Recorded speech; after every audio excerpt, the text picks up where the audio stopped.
Well, hello. So, a few weeks ago, in a different video, I essentially declared war. Well, shots were fired, at least, at the Puerto Rican rum industry. I bought myself 2 bottles, turns out from different branches of the Bacardi family, although I had to dig to discover that.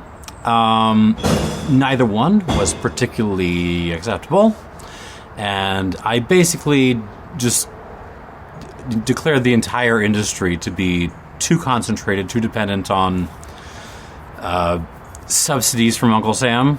Google the rum wars if you haven't, if you don't know what I'm talking about. Subsidies going straight into the coffers of some of the largest companies in the industry, and the results are just not good. They're not worth the money. They're not up to the standards of the rest of the world, rum-wise.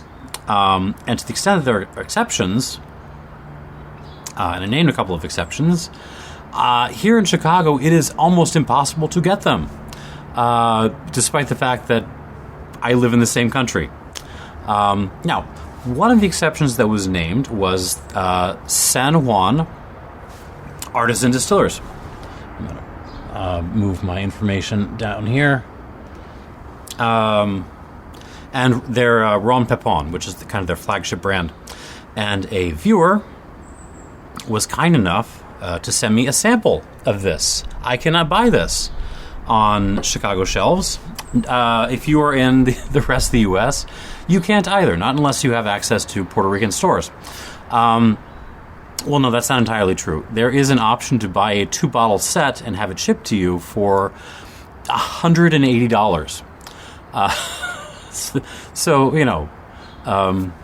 if you want, that is an option out there. But for the most part, this is almost impossible to get unless you go and visit Puerto Rico, which the very kind viewer did. Now, this is very interesting. This is, I guess, Puerto Rico's chance to redeem itself. What is this? San Juan Artisan Distillers, ironically, is not in San Juan. It is the next town over from San Juan I wrote it down, Vega Alta. And what they have done is they have gone and bought themselves a French charentais style pot still. And they are pot distilling cane juice from, basically heritage varieties of cane. And this is the result. This is batch number 5, distilled and bottled 2024 at 45% alcohol. So, Puerto Rican cane juice rum. I am excited, and I want this to be good. I haven't dug into this yet. I desperately need this to be good. I need to be able to point to something that Puerto Rico is doing and say, there you go. I want, because it's a region, it's the most prominent rum producing region in the U.S. I want someone there to be doing it right. All right, so let us see what we got here. It's very oily. Yes. It has a good nose. It does not smell like erasable markers and ethanol. No, it does not. It smells actually like quite savory. It's very briny, very olivey. Oh yeah. There's a little bit of sun-dried tomatoes here.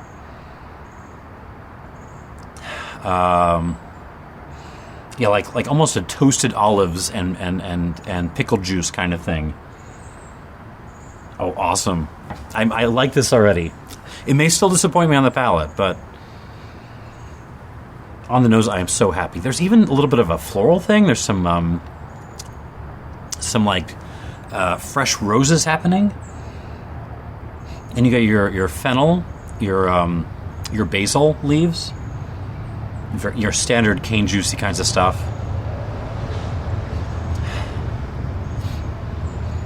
Little hits of chalk, little hits of soapstone.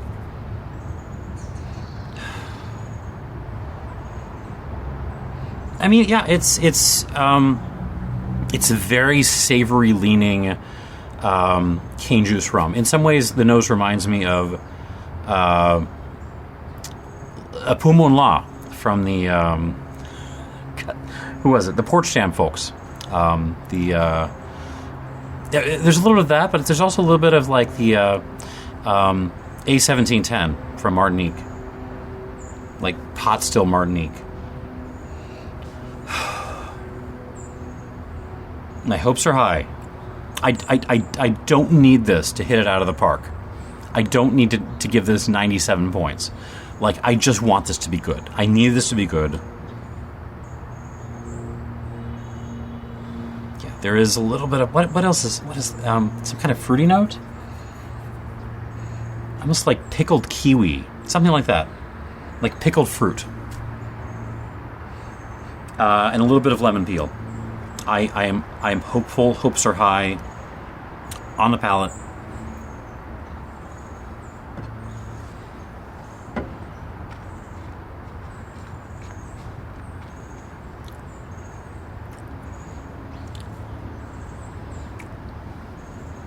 We're still going.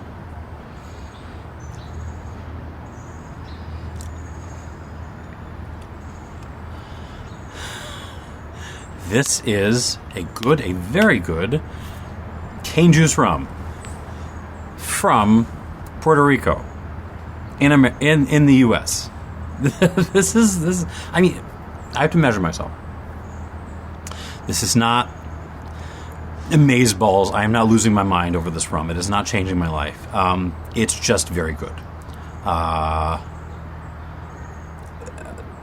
let's get some notes on the table. The grip on this is actually pretty impressive.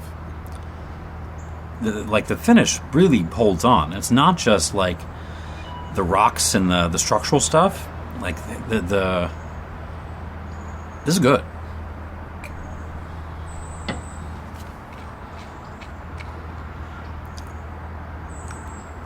Oh. Again, super duper savory. We're not in clairin territory. This is more like some of the stuff coming out of Guadeloupe or even, well, yeah, like A1710, Pou Moun-La, that kind of style. So, savory but measured, controlled savory. Basil, fennel, lots of olives, like burned tomatoes, like sauteed tomatoes, something like that. Baked tomatoes.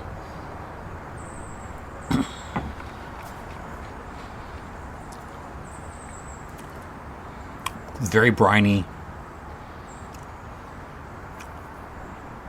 There's an oiliness to this too. What is that?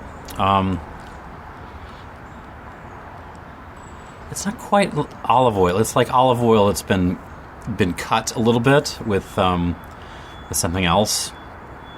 Like half, your really grungy olive oil, your Lucini or whatever, and like half sunflower seed oil, something like that. More in the texture, but it's there. The florals are still there. It's more wildflowers this time than rose.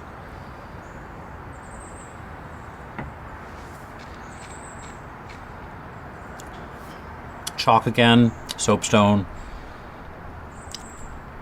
lemon peel. I do love the brininess on this.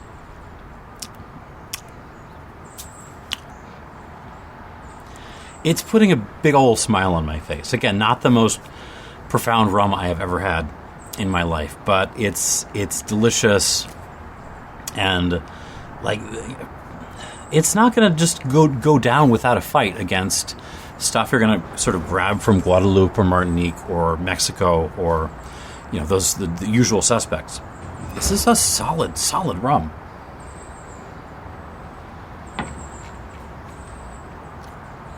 So it has some complexity, has some punch, has some pop, but I mean, what's really impressing me about this is the way the finish kind of hangs in there.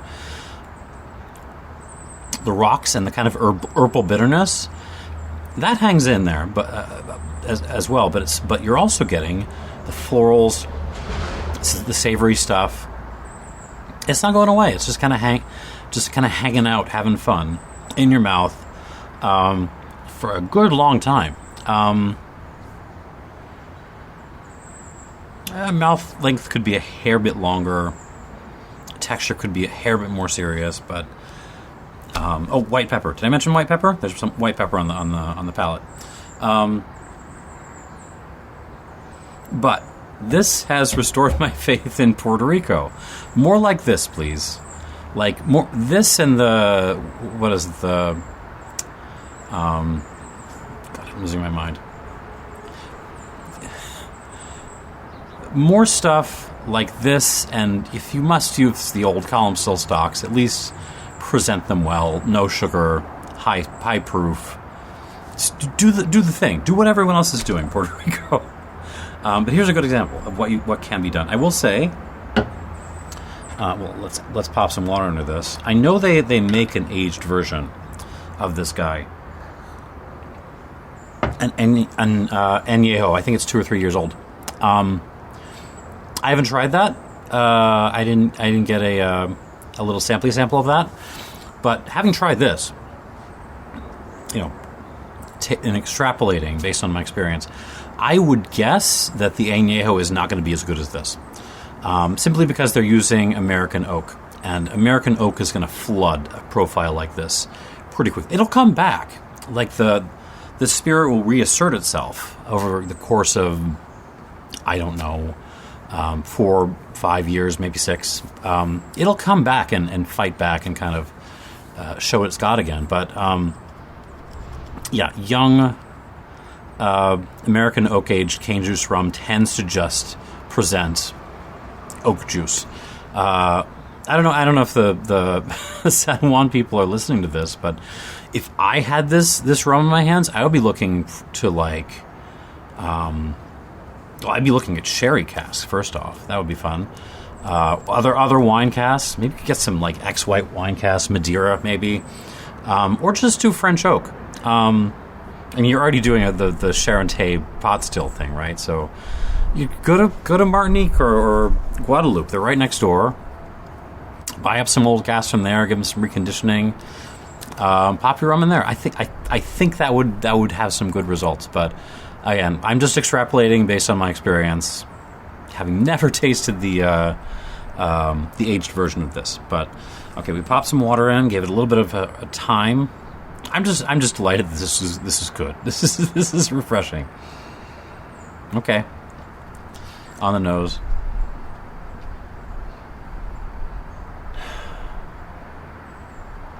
Pulls back a little bit. There's The pickled juice thing kind of comes forward, and the fruitiness. What is that? It's almost like a pickled plum kind of thing. Yes, pickly fruits. That kind of steps forward. It gets a little bit more peppery as well. Okay, on the palate.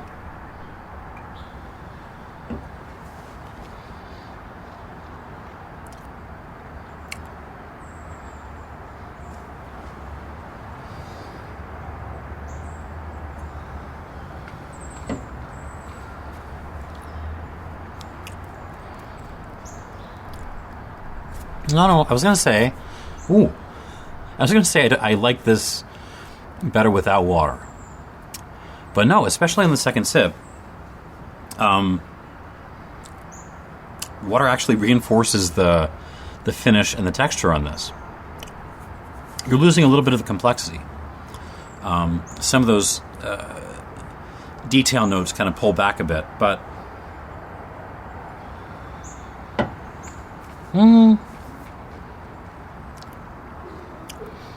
finish on this is really nice.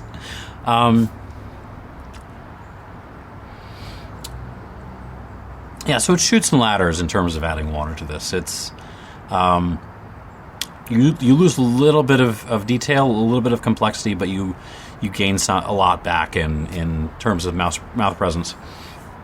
Up to you. I like this a lot. It's not blowing me away. I will call this an 85. This is an 85 point Puerto Rican American cane juice rum. If you were ever in Puerto Rico, if you ever have a chance to buy this, do it. Like, I like this, and it's restored my faith in the island. So yeah, that is the video. I'm going to stop it here. 85 points for this. Thanks for watching, and cheers.